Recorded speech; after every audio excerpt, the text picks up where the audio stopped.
Kejar-kejar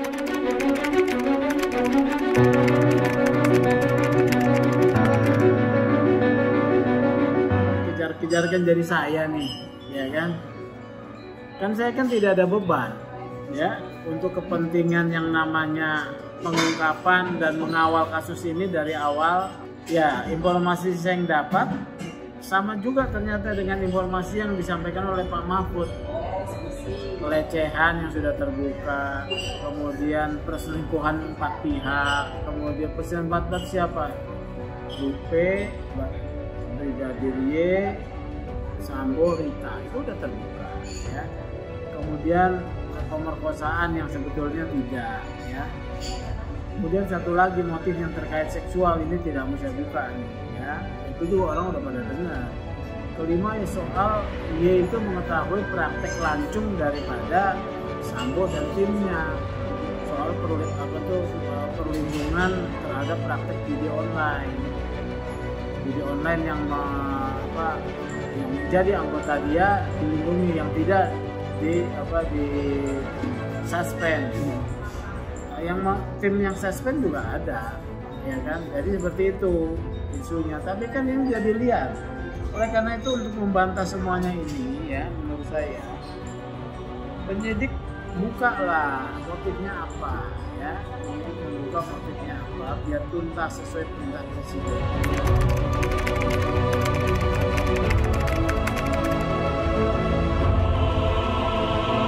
Secara hukum ada kewajiban ya? Tidak ada kewajiban, karena kewajibannya nanti di persidangan. Tapi sekarang ini kasusnya kasus special case.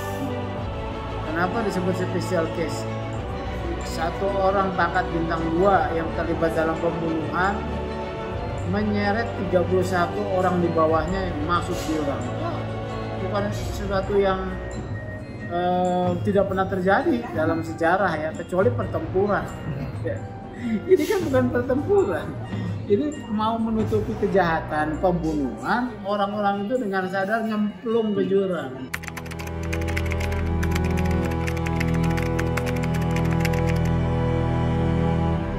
Balik itu sebetulnya ini ada perlawanan yang menyerang orang-orang dalam tim sus.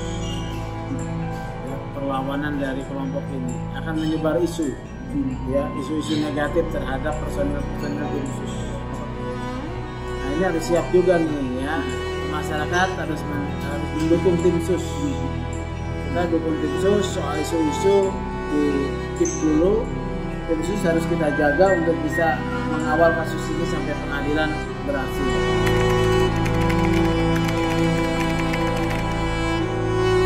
Loh, mau apa lagi gitu loh, ya. Ini adalah pilihan yang paling logis. Coba kalau kita nggak percaya sama tim sus, ya. Ya, kalau kita tidak percaya sama tim sus, kemudian terjadi demoralisasi tim sus. Ya udah sekalian mereka main sekalian sama Sambo, nggak peduli juga sama presiden. Gimana coba? Sambo dan 31 orang yang sukarela terjun ke jurang ini adalah mafia. Karena apa? Mafia kan kerjanya adalah bergerak dalam dunia kejahatan, ya. Yang mereka lakukan kan jahat, ya. Mafia juga bekerja bagaimana menutupi kasus-kasus hukum, pelanggaran hukum dengan cara membunuh saksi, ya, menyuap, ya kan, gitu kan. Kemudian mengarang cerita bohong. Ini sama nih, ya, sama dengan mafia. Mafia juga sistematis bekerjanya, ya. Kemudian terstruktur, ada strukturnya. Ini ada strukturnya nih dari bintang 2, bintang 1. Silahkan bantah deh yang nggak setuju, ya kan. Bisa masif ini dari kesatuan yang berbeda-beda, ya. Sambo dari Propam, ada dari Polres Selatan, ada Bareskrim, ya, ada juga Polda Metro Jaya. Ini berbeda-beda. Ternyata muaranya rumah mereka itu di Satgasus. Itu kan dari beberapa mereka tuh anggota Satgasus saya sudah cocok-cocokin, walaupun tidak semuanya, ya. Tapi kan dengan seperti itu saya mau bilang bahwa mereka tuh ada di Satgasus, bukan saya bilang Satgasusnya ini mafia, ya. Baru kita mau ngomong soal Satgasus. Satgasus itu apa sih, barang apa? Ya. Satgasus itu kan adalah satu satuan tugas khusus yang diberi kewenangan oleh Kapolri untuk Kapolri yang tanda tangan, bos. Bukan Pak Listio. Dari zaman Tito berganti-ganti sesuai dengan masa siapa yang berkuasa saat itu. Satgasus ini juga sebelumnya ketuanya juga ada. Kan si Sambo kan udah berapa periode, sebelumnya dia itu sekretaris Satgasus, ya. Satgasus ini yang berdasarkan dokumen saya dapat, ini diberi kewenangan untuk melakukan penyelidikan dan penyidikan kasus-kasus hukum atensi terkait apa? Psikotropika, narkoba, TPPU, korupsi, IT. Ini bidang-bidang yang sangat mewah ini. Duitnya gede ini di sini.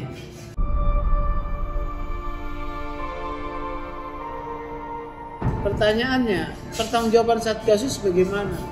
Ya, dia bisa mengambil seluruh perkara di yurisdiksi yang ada di Indonesia. Kalau perkara-perkara besar dia ambil. Ya, dan ada isu 86. Ya, apa kasus apa yang dia tangani oleh Satgasus diangkat ke publik? Berapa banyak dan berapa yang diangkat ke publik? Belum jelas nih. Dan secara analisis, secara kelembagaan, Satgasus ini adalah polisi elit di dalam Polri. Mengakibatkan apa? Demoralisasi. Polisi-polisi yang tidak masuk Satgasus dianggap polisi kelas 2. Demoralisasi dong. Kedua, ini membuat tumpang tindih kewenangan penyelidikan dan penyidikan. Ya.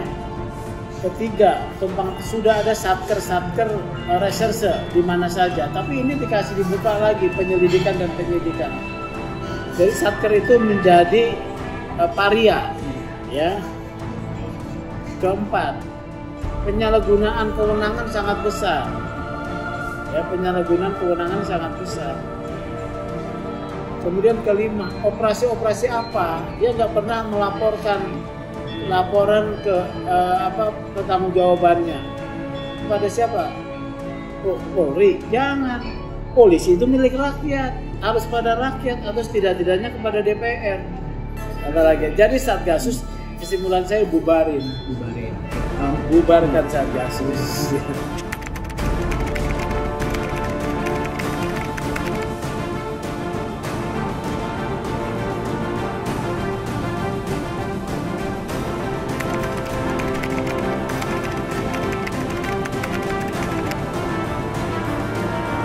Satgasus ya. Dia waktu itu Dirtipidum kan. Dia waktu itu sudah ada Satgasus waktu itu, tapi ditangani oleh Dirtipidum ya. Jadi ada Pemio. Saya kan nggak mau mengikuti kasus itu ya, tapi katanya itu ada keanehan. Pengungkapan kasus itu akan mengorbankan orang-orang kecil ya. Jadi soal korbanin orang kecil itu sudah biasa. Oknum-oknum polisi itu mengorbankan orang kecil sudah biasa, padahal dosanya sama loh. Dosa Anda menindas orang kecil itu lebih besar daripada Anda ini menerima duit dari uang dari bandar.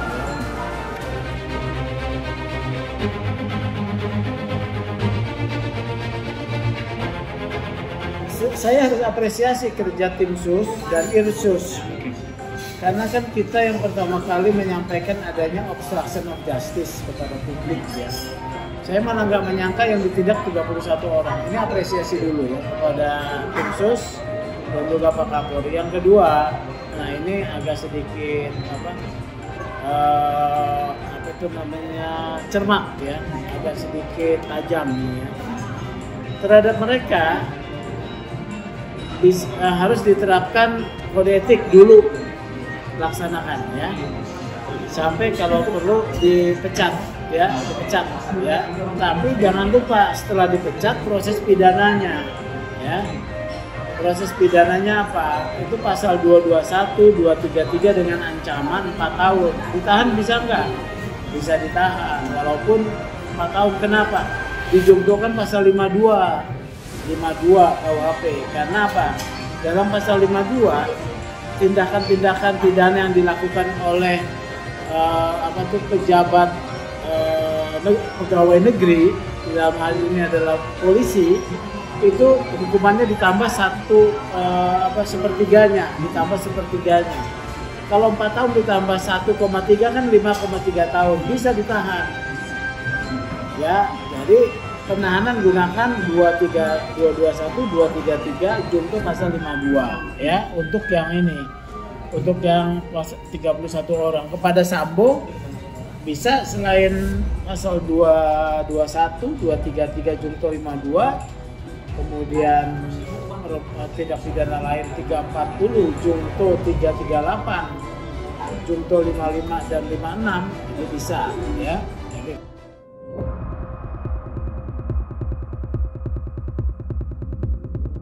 Jangan dulu, ini ada perlawanan ya. Perlawanannya itu tidak perlawanan fisik ya, tapi intimidasi untuk menyerang nama baik daripada tim sus, khususnya personil-personil. Sambo kan Kadifropa, dia yang memeriksa para para anggota polisi.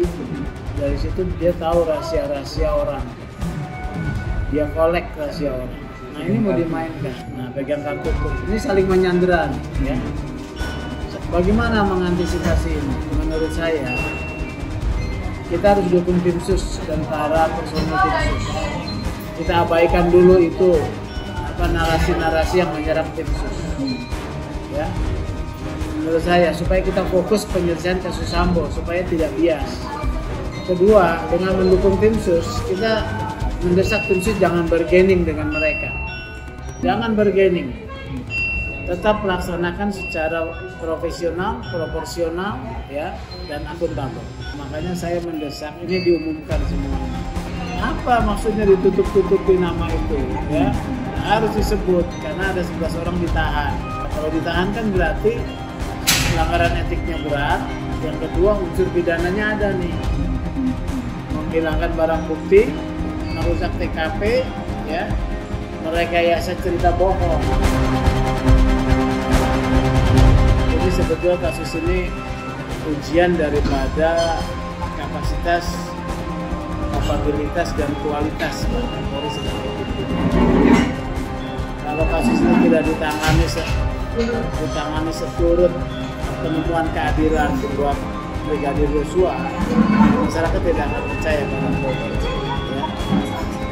Jadi seperti itu. Itu yang pertama. Yang kedua, Pak Polri sudah menunjukkan sih satu kehendak untuk membuka kasus ini. Tapi kita harus tetap kawal ya kasus ini.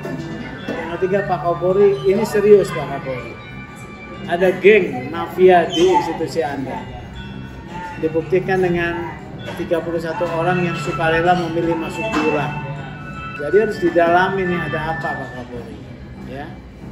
Sehingga keluar rekomendasi-rekomendasi pembenahan yang sangat mendasar. Ya, reformasi kultural yang tidak pernah selesai. Kemudian juga dalam reformasi struktural. Termasuk di dalamnya ini Polri harus berani mengikut sertakan peran serta masyarakat di dalam pemeriksaan di Majelis Kode Etik Kepolisian. Jadi perubahan regulasi juga ya, supaya kita bisa kontrol hal-hal yang menyimpang.